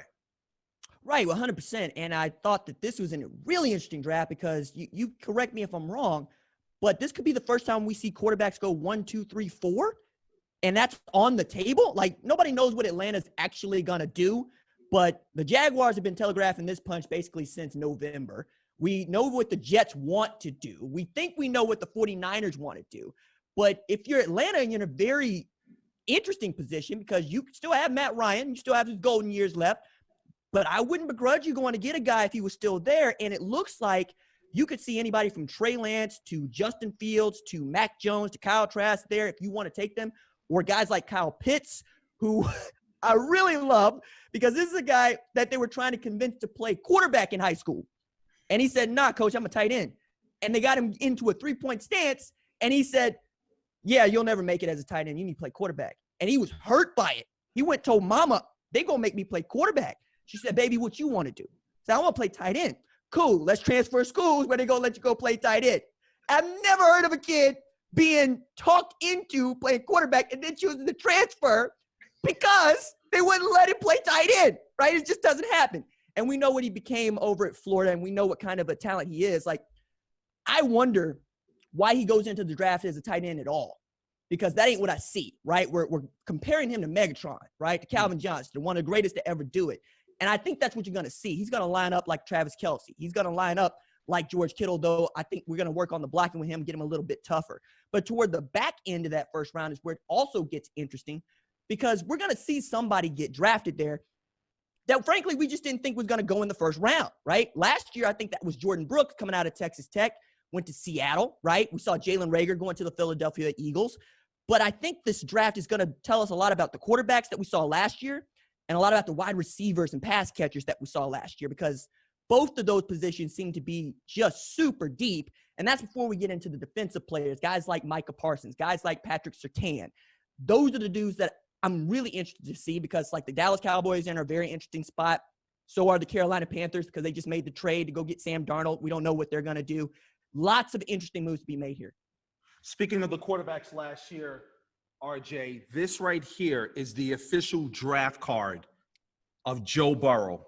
Okay, so this is the official draft card right here that the team will fill in and they hand it to Commissioner Roger Goodell. And with the first pick, you know, and he goes through his whole spiel, Joe Burrow. I want to talk about him, but more importantly, with Cincinnati sitting at 5, where do you think they should go? Man, it's a really interesting question, right? And this is the best thing about being a Bengals fan. And the worst thing about being a Bengals fan is you have lots of different guys you could go get that could help you, right? And I think it would be interesting to pair him up with Jamar Chase once again, who's coming out of LSU. He might still be there at number 5 because I believe he's one of the best wide receivers in this class. And I think it's interesting because we're going to talk about the opt-outs a little bit later, but the way that he showed out at his pro day with 4.3 speed, and we know what kind of a pass catcher he is, won the Biletnikoff Award 2 years ago, 2019. I think you pair him with a guy like T. Higgins, you can have a lot of fun. You get if Kyle Pitts is still there, you could also pair Joe Burrow with that guy. Penei Sewell might still be there, best offensive line prospect we've seen. But RJ, do you protect him? Because last year we saw a lot of the hits that he was taking, and we got a chance to speak to your man TJ Houshmandzadeh, and he's like, man, listen, we have to protect our franchise. So that's why I want to get your take. What do you think? I think you have to, right? But do they think that they can go get somebody in free agency? Because that is the part of the draft that I always think is interesting is most of the dudes that get drafted are going to have a hard time making teams because we got so many veterans that are good and playing at their positions. And at offensive line, where it takes a little bit longer to mature, where you're going to have to grow into the game, where you've never seen guys this big, this fast on the other side of the ball, it can be a crapshoot there. Now, if you think Penei Sewell can come in and help you right away at that left tackle spot, go get him. If you're hesitant, go get yourself another receiving weapon, because at the very least, you can go and get some talented offensive linemen, I think, out of free agency, but that all depends on how you feel. For me, I always want to protect my quarterback, right? But I'm also looking at Joe Burrow going, I didn't draft you because you're immobile, right? I need you to help us as much as we're going to try to help you. And if Jamar Chase is open before they get to you, get rid of the football, right? So I guess it depends on what sort of philosophy you're running, but I think Penei Sewell is great, and I think that guys that big, that fast, that strong just don't come along that often. You mentioned some offensive players, but looking at your top defensive players, who catches your eye on the other side of the ball? Oh, man, so many. It's Micah Parsons is the guy that I'm really focused on right now. He opted out of 2020. He wanted to protect his young son, didn't want to deal. He had 191 tackles in 2 years, right? He's the best inside linebacker in the country as a sophomore. He comes out of that Stick City lineage of LeVar Arrington and Navarro Bowman. We know Paul Posluszny was great. I think that this guy is sideline to sideline, and he screams off the edge like he's coming out of a slasher film. Like, he's just that good. You can play him inside, outside. I really love his motor, and what he sees, he hits, right? That's the other thing. He's going to put people on the ground. Another guy that I don't think is getting a whole lot of pub, though he should, Jeremiah Owusu-Koramoah. He's coming out of Notre Dame. He's from Hampton, Virginia, that Tidewater region that has produced the likes of Cam Chancellor, Percy Harvin, LT, Lawrence Taylor, right? Bruce Smith. Well, I know Bruce is in Norfolk. No, he's in Norfolk. That's Tidewater. Yeah, it's in the water. It's in the water. Hey, 757. Right, 757. That's where we keep it, right? But I look at him, and I think of him as sort of a box safety because he's just a little bit slender, right? But depending on what kind of defense you want to run, that's a great position to have, right? It's a guy that you could easily transition, I think, into an Earl Thomas type if that's what you wanted to do. And then Patrick Surtain coming out of Alabama. We know about his lineage, right? We know about Pat Surtain Sr. Right. But this dude won SEC Defensive Player of the Year at Alabama as a corner. First dude to ever do that at Alabama. So good that Notre Dame head coach Brian Kelly said, we just decided in the Rose Bowl, in the semifinal game, we're not throwing at him. He's off limits to our quarterback. And that is how he ends up being Rose Bowl MVP. So if you think you got a need for a cover corner, go get that man. If not, there's plenty of depth at linebacker for you to go get. You mentioned a few guys that opted out. Let's tap into that, because do you think that this hurt their stock or helped their stock? Wow. I thought it would hurt to start the season, but when you saw how they performed at their pro days, when you know that there's no NFL scouting combine, when you know everybody's working with the least amount of information that they've ever had going into a draft in the internet age, right? I think it helped them. I think they're fresh. I think they didn't take hits. I think they didn't take wear and tear. It's about getting into shape, and I would rather have to get somebody into shape than wonder whether or not they're going to be injury prone, because there are a couple guys that I think played last year who got hurt or got hurt early that weren't helped by having played, and I wonder if they just sat out how we would remember them, because like take Jamar Chase or even Micah Parsons. We remember 2019. Right. That's the best tape, and that's what we go off of. Whereas a guy that we're going to talk about a little bit later, Rondale Moore, tried to play in 2020, and it didn't go very well. And he might be drafted toward the end of the first round, maybe going into the second. So I think it actually ends up helping them, especially when they can go and produce their pro days. Let's talk day 2 and day 3, sleeper picks, man. Those picks that, like we just don't know about because we hear, all the big name guys. Who have you seen that's jumped out to you? Yeah, man, this is where I think the rosters get built, right? This is where you find the meat of your special teams. This is where you find your L5s on punt return, those sorts of guys. So Amon-Ra St. Brown, coming out of USC, was an outstanding wide receiver, and his dad is like a former Mr. Olympia. So he's already coming through with the genes, and he's genetically rock, and I really love watching him play at SC. Another dude that I think we should talk a little bit more is about Creed Humphrey, coming out of Oklahoma. He's a center. I think Landon Dickerson might be the first interior offensive lineman taken off the board because of what he was able to do at Alabama. But Creed Humphrey was called by Lincoln Riley, head coach at Oklahoma, the most talented football player on their team when Kyler Murray was still quarterback. Right. Exactly. I have locked that away for 3 years. Like, that's been in the brag. Like, put that one away. You know what I mean? So if you're looking for a guy that you think is going to help you on the interior offensive line, you want to get perhaps like a Cody Ford, who slipped just out of the first round a couple years ago to the Bills, that's a guy that I would look to. Another guy that I really am interested to see how people talk about him is Kelvin Joseph, coming out of Kentucky. This is a man who was playing at LSU, transferred before they started their LSU national championship run at LSU, ends up in Kentucky, drops low 4 threes in the 40, has tremendous versatility at safety and at corner, slot corner if that's what you're looking for, and we know how prevalent the need is for that guy, but a bit of character that you got to work through. You got to work to get to him, and you got to get to understand him, and if you get him headed in the right direction, you're going to win some football games. You know, there's a lot of wheeling and dealing that goes on draft day. 30 minutes before, you know, we're about to hit 7:30 come Thursday. You know that phone is going to be jumping. Who are some of the teams that you think that may do a little trading and moving around to get their guy? I think Carolina, for starters, like we mentioned them because they went and got a quarterback, right? They traded for Sam Darnold. They gave up some picks to go get him. So the need for them is no longer quarterback in the way that we thought it was. Whether or not they want to stay in that A spot is interesting, right? We've already got reports that they're looking to shop around. Another team that I would be really interested to see what they do is Arizona, because Arizona looks like they're going all in on trying to win this year, right? You got Larry coming back. You got A.J. Green added to the fold. You got J.J. Watt. You got DeAndre Hopkins. There are folks that think they'll trade up to get Kyle Pitts. I think with Pat Peterson announcing his retirement, you want to trade up and go get a corner. So a Pat Surtain is still there, and you know that that's one of your CB1s. You go get that guy. So those are two teams that I'm looking at to see what they do. Who got better in free agency this year, RJ? You know, I'm here in Northeast Ohio, and I can say from a defense perspective, the Cleveland Browns got better. But from your national perspective, who got better through free agency this year? The Patriots. The New England Patriots got better.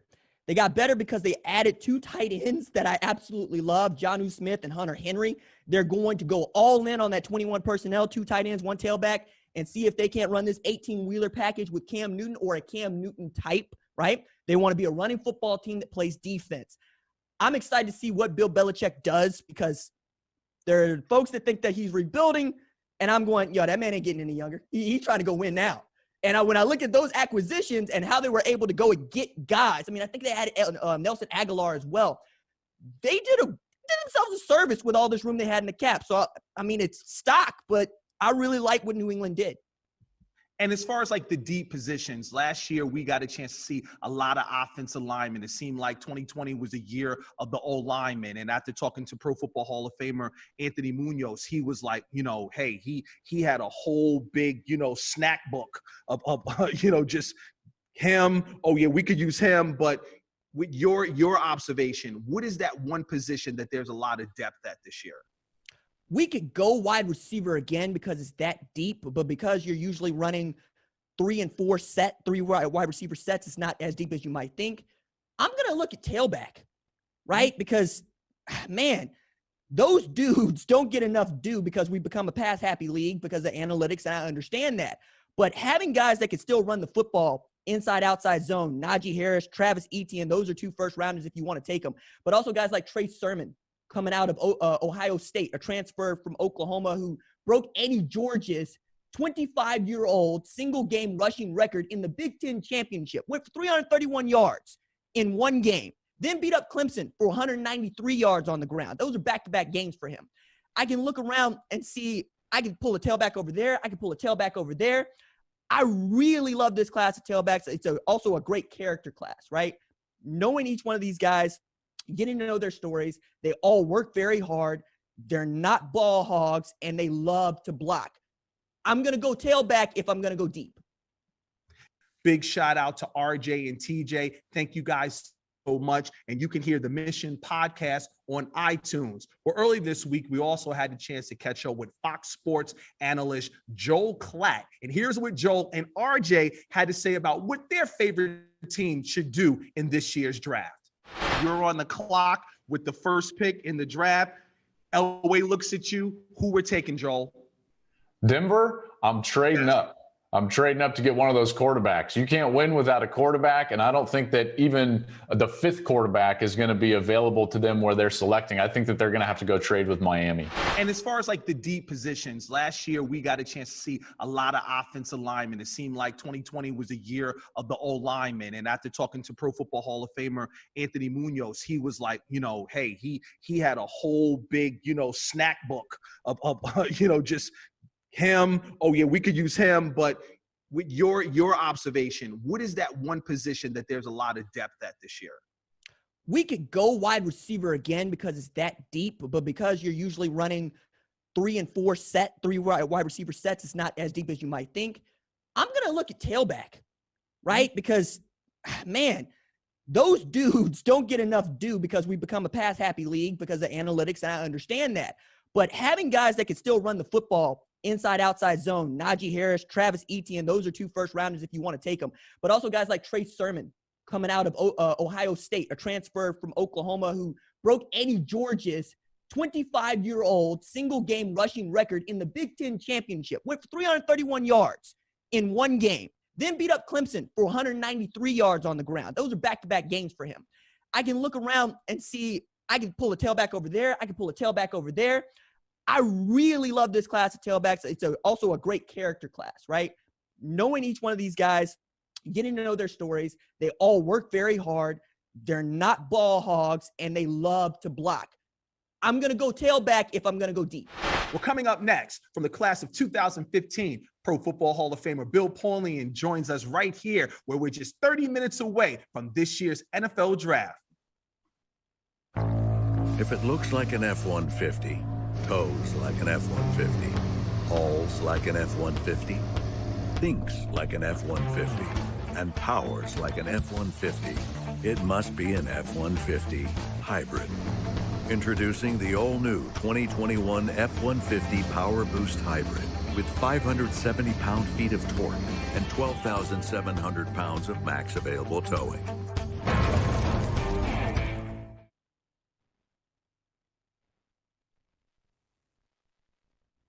Welcome back to the 2021 NFL Draft Special here live from the Pro Football Hall of Fame, the most inspiring place on earth. And I'm so honored to be joined by, from the class of 2015, the grand architect, as I like to coin him, Mr. Bill Polian. How you doing, sir? I'm doing fine, thank you. Great to be with you. Oh, Mr. Polian, we are so happy. It is 30 minutes out from this year's draft. There's a lot going on, but first and foremost, right behind me is the official draft clock from 1996 to 2012. I know you know a few picks that was made from this official clock, huh? Yeah, it looks very familiar. Peyton Manning, Reggie Wayne, Dwight Freeney, Edgerrin James, Robert Mathis, quite a few that did pretty well. Thank goodness. Wow, that's amazing. And that's on display right here at the Pro Football Hall of Fame. Well, sir, we're just 30 minutes out. So there's a lot that's going on right now. Headline news is Aaron Rodgers seems like he wants out of Green Bay.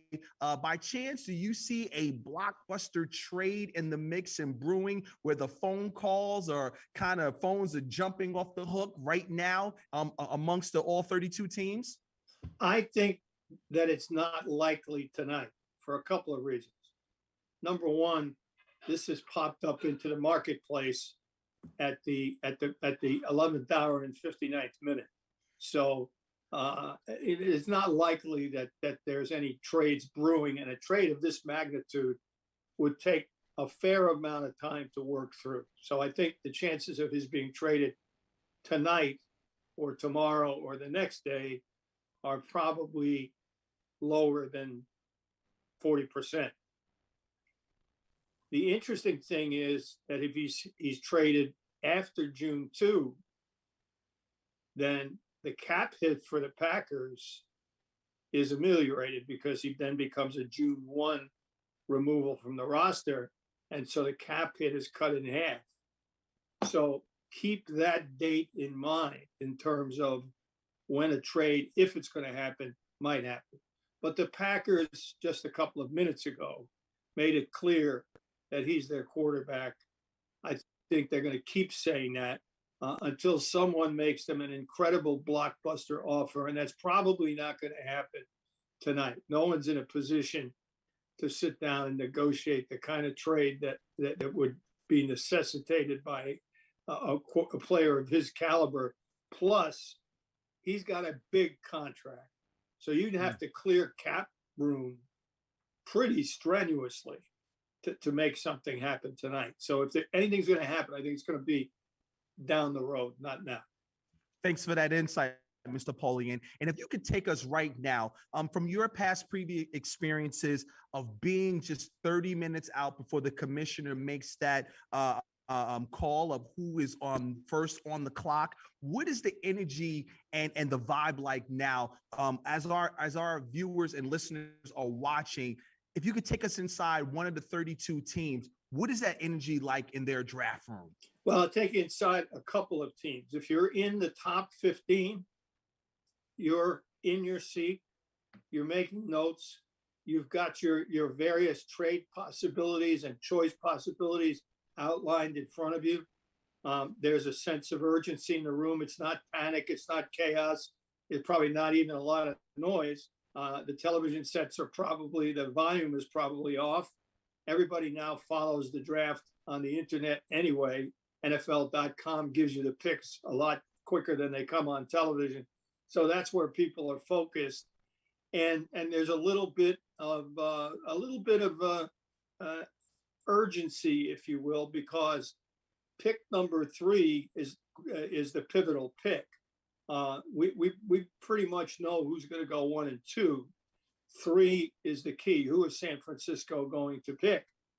And based on whom they pick, then you're going to see some other possibilities, trades, things like that develop.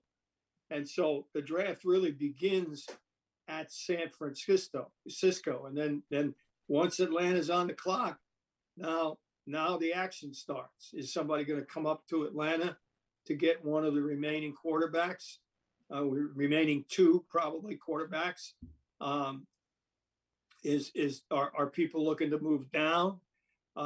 Everything that happens, if you're in the top 15, everything that happens between 4 and 8, which is Carolina, or actually 4 and 9, which is Denver, puts you in a position where you would do a number of different things, and you have all those scenarios mapped out. So now once you're past 15, the guys that are below that aren't really focused in yet. They might still be eating dinner. They might be discussing second round choices. They might be, touching base about who's interested in trading at the bottom of the round, things like that. That's what's going on with those people. And they'll start getting focused after Atlanta, because once Atlanta makes their pick, now we really know what the waterfront looks like. Wow, that's amazing. So with that being said, to follow up with the 49ers, we've been watching, what's trending on Twitter, and a lot of the media pundits are saying that they really don't know what the San Francisco 49ers are going to do with that number 3 pick. Well, we don't know in the media, but the 49ers know. I guarantee you that. They've made their decision, and they probably made it a week or so ago. Certainly by Sunday. So they know who they're going to take, but they haven't told anybody, and that's a good thing. And it hasn't leaked out of their organization, which is a great thing. When you think about all the media focus that's on it today, they've really done a great job. So everybody below them, including Atlanta, is sitting there saying, well, okay, let's see what transpires. And then we have plan A, plan B, plan C, plan D. And so their pick is pivotal. I don't think they'll trade it. I think they're going to sit there and pick. And then once they pick, a whole different bunch of scenarios comes into play, because let's say that they pick Trey Lance. Mm-hmm. Well, where does that leave Atlanta? If he's off the board, then Atlanta probably has 2 choices: make a pick or trade out. And so if you want one of the remaining two quarterbacks up there, you Right. might be interested in going up to Atlanta, depending on who's there. So now, does that that when that happens, sir? Sorry, but does that happen when the philosophy of the best available player, then that comes into play, sir? No, not really, because Okay. what you're dealing with here is not really a gradation of players. When you're 4 through let's call it 7 or 8. Okay. Let's call it 8. There's not much difference between the players. Okay. You know, there's some, but not a lot. So you may have your board stacked one way, somebody else has it the other, but it's basically all the same players within maybe 2 players. So what you're really thinking about now is what's the best pick for me, for my team at this point? Not necessarily the best player. What's the best pick? Let's talk Atlanta for the moment. If Atlanta thinks that Lance is their quarterback of the future, the heir apparent, or maybe even better than Matt Ryan, which is saying a lot, and he's there, they're faced with a dilemma because they're also in a position where they're going to get the best non-quarterback, whoever they think that may be, whether it's the Florida tight end or Penny Sewell or Jamar Chase. They're going to get the best player, the next best player they have rated if they don't choose a quarterback. So they have that already figured out. They know who they want. And they've made the decision, even if Lance is there, are we going to take Lance? Now, trade out, if he's there may be trade out possibilities. But they're going to ask an awful lot for it. You could be sure, and they should. They should get an arm and a leg, and you know, and a few other things thrown in, because you know, for a quarterback, that's an expensive pick. So Right. that's where they are. The people below them, Carolina, for example, at 8, is saying to themselves, "Whoa, what if a quarterback gets to us?" They've already answered the question. They'll have the quarterbacks graded and say, if this guy gets to us, we're pulling the trigger, no question about it. If he doesn't, then who are we going to pick? They've already made those decisions. There's no discussion. That's been done. When you start discussion this late in the process, you haven't done the work you need to do. Well said, sir. Well, let's jump right into it and evaluate your guys. I'm going to shut up and let you go through because, guys, we are 15 minutes into this, and this is really the time where everybody is paying close attention because here is now Bill Polian's top 10 guys. I've graded these guys as football players, and I put them in a position that I think they belong on the board, giving the fact that quarterbacks always get pushed up. I agree with that. It's not what I do in a perfect world, but it is what it is. So here we go. Trevor Lawrence, first pick in the draft, no question about it. Outstanding player, outstanding person, great track record, lots of collegiate experience, checks every box. Probably a little bit on the tall side. That's probably the only small nit you could pick. He's a little taller than the ideal, but so what? The Americans grow bigger every year, so that's a very small thing. So he's deserving of the pick, and the chances are pretty good that you're getting a guy who might be able to lead you to the promised land. The second guy I have is Kyle Pitts, the tight end from Florida. He's unique. He is really a wide receiver in a tight end's body with wide receiver speed, wide receiver route skills, wide receiver catching skills, elite wide receiver run after the catch. He can play 3 positions. He can play attached as a tight end. He can play in the slot. and he can play alone as the Z receiver, for example, opposite trips on the other side of the field, and he can go get the ball. He's got big time wide receiver speed. This is Gronk light because he's not 270 the way Gronk was, but he can do everything Gronk can do and run a lot faster. So that's him.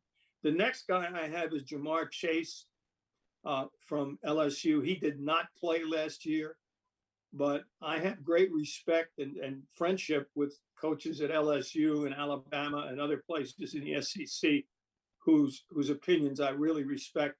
And I've had people tell me that he's actually better than Jefferson, who I thought was a great receiver and who turned out to be the rookie of the year.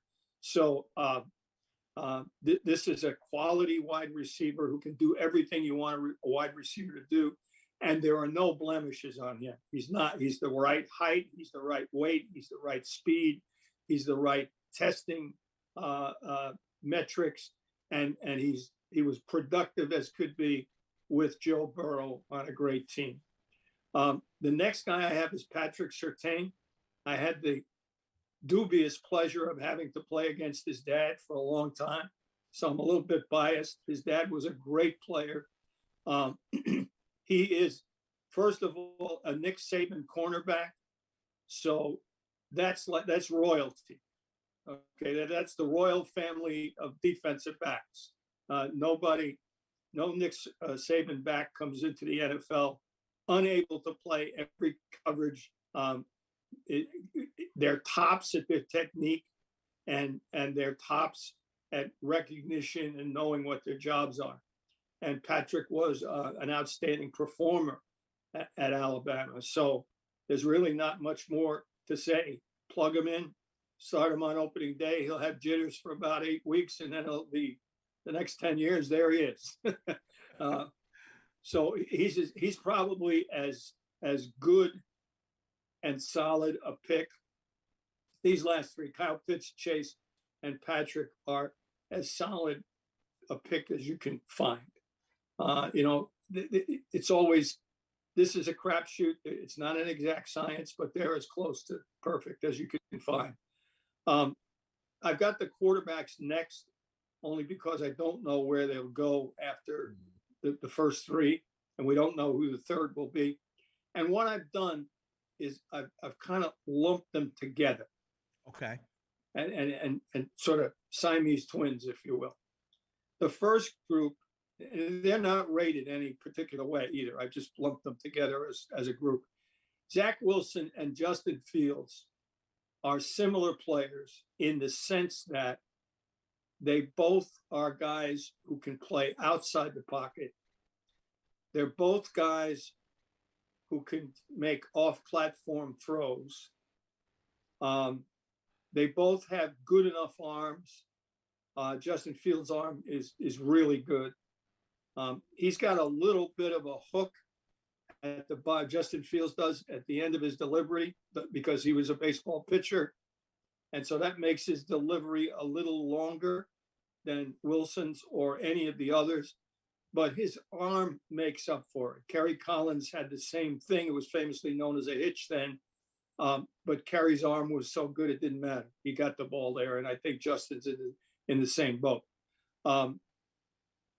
So those two guys are pretty similar. Zach Wilson played 2 years, but only this year was stellar, and at a little bit lower level of competition than certainly Ohio State played. So, but not enough to worry.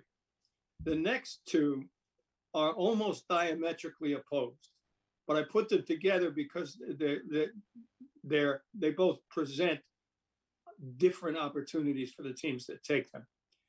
That's Mac Jones and Trey Lance. Trey Lance has I don't like the word ceiling, but he's got a long way to go and a lot to do, a lot to play with, a lot of gifts, big arm, big body, speed, ability to make plays with his feet, toughness, leadership, all those things. His team won a national championship. What's the difference between he and Indianapolis's quarterback. They're the same guy, really. The same school, same national championship. He's played a little less, but that's not his fault because of COVID. So, and by the way, all four of these guys, everything I hear from my friends in the league is that there are no problems with the intangibles. Mac Jones, on the other hand, is not as gifted as any of these other three in terms of arm strength, in terms of athletic ability, the ability to move around and make plays off platform and avoid extend plays, things like that. He's more of a traditional pocket passer. Peyton Manning wasn't an extender either, so you can win with those guys. But Mac is obviously very smart, very experienced playing under center, which is important when you come into the league. His arm, in my opinion, is good enough. It's not great, but once people begin to play and win in the league, you forget about arm strength. So Drew Brees didn't have the strongest arm in the world either. How's that? We'll see him he's getting measured for a gold jacket right now. Mac is very smart, very tuned in, processes quickly, gets the ball out quickly, knows who's open, knows where the ball's supposed to be, and very, very accurate, and played and won at the very highest level. And playing quarterback for Nick Saban is not a walk in the park. You have to be pretty mentally tough to play for Nick, and you're playing for high stakes every week. A loss by an Alabama team is like the end of the world to that fan base. So you got a lot on your shoulders. So, and he handled it exceptionally well. So that's where those four are. Who knows where they end up? We'll find out. The next guy is Devonta Smith. He's 166 pounds, 6'1", 166 pounds. That's a reasonable amount lighter than Marvin Harrison was coming out. Marvin was, I believe, the 17th or 18th pick in the draft. This is a player who reminds me of Marvin Harrison. He can run like the wind. He's got great hands. He's got great ability to run routes and set DBs up. He's got great acceleration out of his break. He can run by you both at the line of scrimmage and versus press, and out of his break against a backed off corner.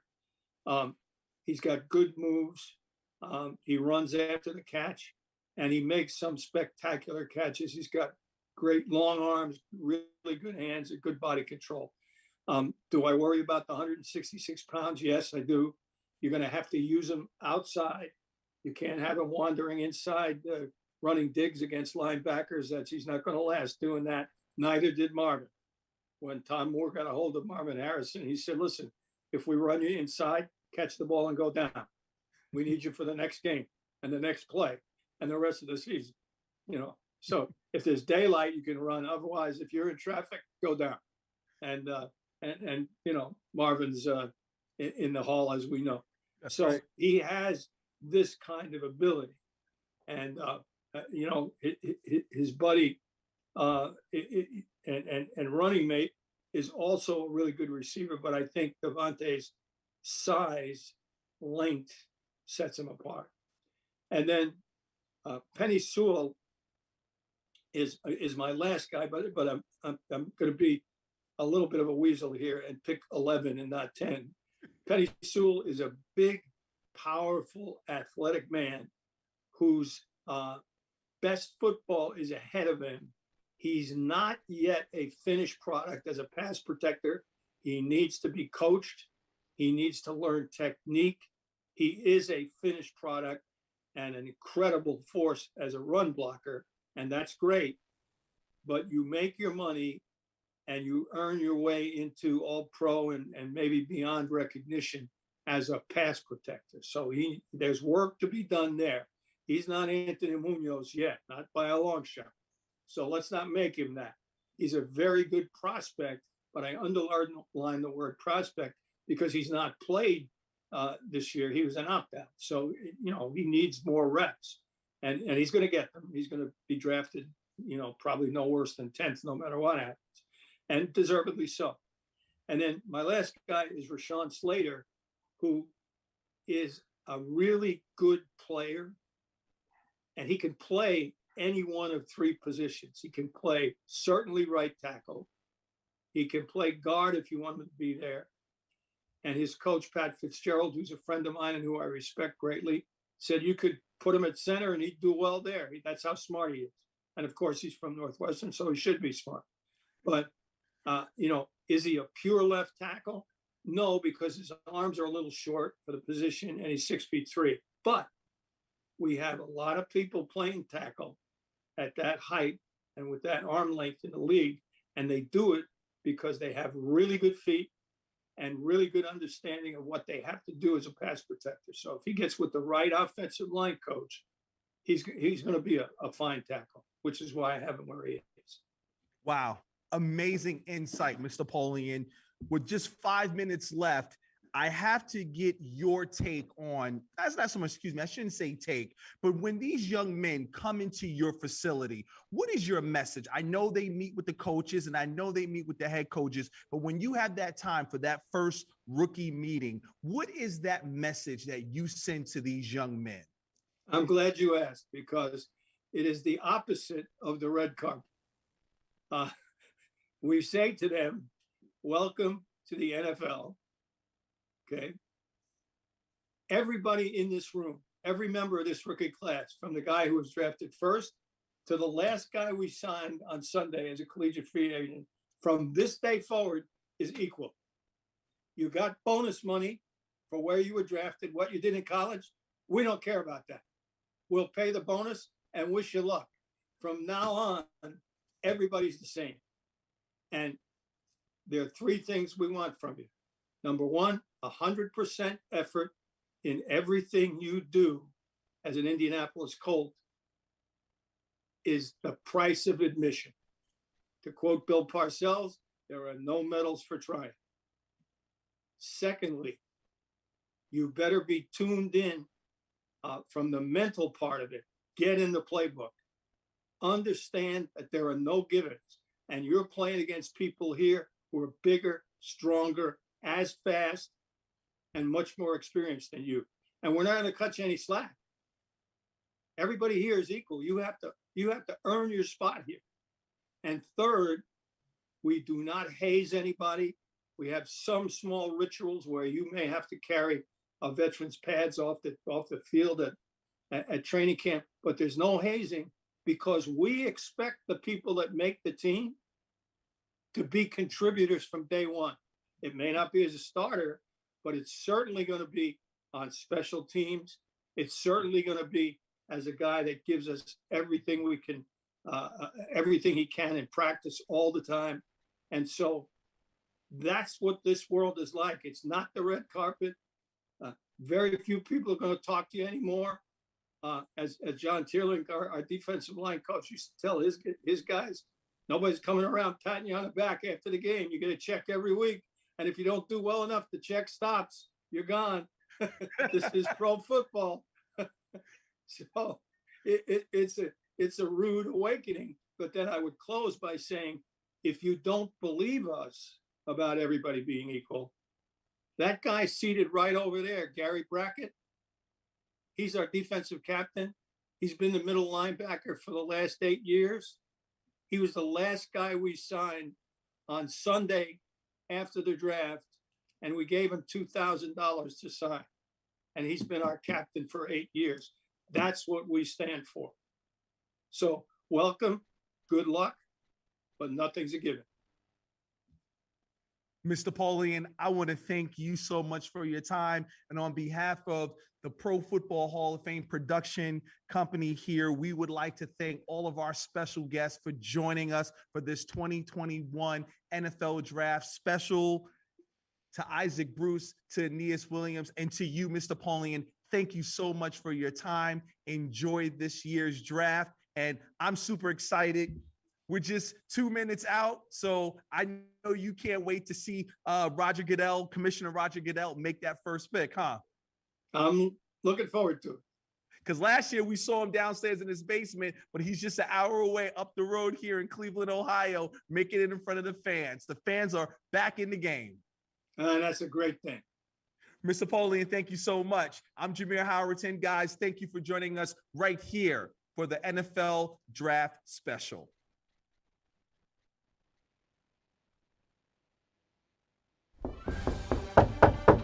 Oh my gosh. Hey, I think that's a knock you've been waiting for. I want to thank you on behalf of all those who love the game. Thank you for all you've done for the game. I want to welcome you to Canton, Ohio, where for the rest of the time, we want to guard your legacy and thank you for all you've done for this great game. Twice the fun in 21. The Centennial class of 2020 with 20 new Hall of Famers. And now, the class of 2021, one of the greatest ever.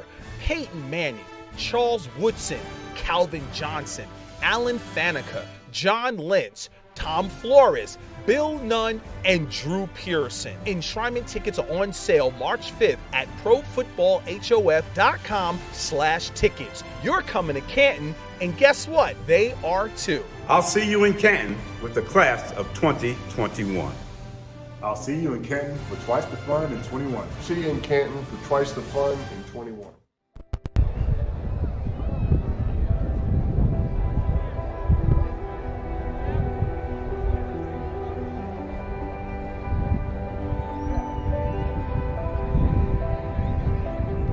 This is where it all begins right here, and we're in a place of history here. The first professional football league was formed right here in Canton, Ohio, with Jim Thorpe as its first president. And we begin the future by honoring the heroes of the past. Lincoln said that a country that does not honor its legends shall not long endure.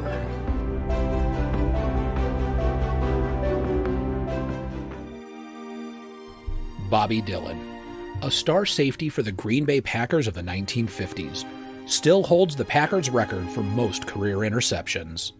Dillon lost an eye in a childhood accident. Consider the difficulty of succeeding in any sport under such a handicap. Winston Hill, the ultimate blindside blocker for Broadway Joe, helped the Jets win Super Bowl III. The help that we get on the field against his teammates is so important. I see one of my buddies out here right now, a guy named Winston Hill. And I want to tell you about Winston Hill. He is an all-pro. Alex Karras missed only one game in his 12-year career, voted to 4 Pro Bowls, and is a member of the NFL's all-decade team of the 1960s. You think of Butkus for the Bears, and you think of Karras for the Lions. I always thought he was a beast. Bill Nunn. He helped build the Steelers' dynasty of the 1970s. The Steelers had 6 Super Bowl appearances with the team that he orchestrated. He was a mentor behind the scenes. No one knew this. And one of his things was matching veteran players with rookies, so they can get a taste about what it's like and get the experience and put them in there. Steve Sable, with his father Ed, becomes the 3rd father-son duo in Canton, joining the Rooneys and the Maras. Helped NFL Films win over 100 Emmys. Duke Slater, an African-American pioneer who dominated the 20s for 3 NFL teams. Also graduated law school while playing in the NFL and would later become a judge. Max Speedy, a winner who finished first every season of his career for the Cleveland Browns in the 1940s and 50s. Max Speedy had polio as a child and had to wear metal leg braces for 4 years. I mentioned, overcoming obstacles. He spent 4 years in the military before he began his pro career. Ed Sprinkle played 1 year of 6-man football at Tuscola before going to Hardin-Simmons. He played 3 seasons at HSU before the school dropped sports because of World War II. Sprinkle joined the Navy and received an appointment to the Naval Academy where he played football in 1943. George Halas said he was the greatest pass rusher I've ever seen. George Young. He drafted Phil Simms and Lawrence Taylor and hired Bill Parcells, which resulted in 2 Super Bowl victories. Named NFL Executive of the Year 5 times.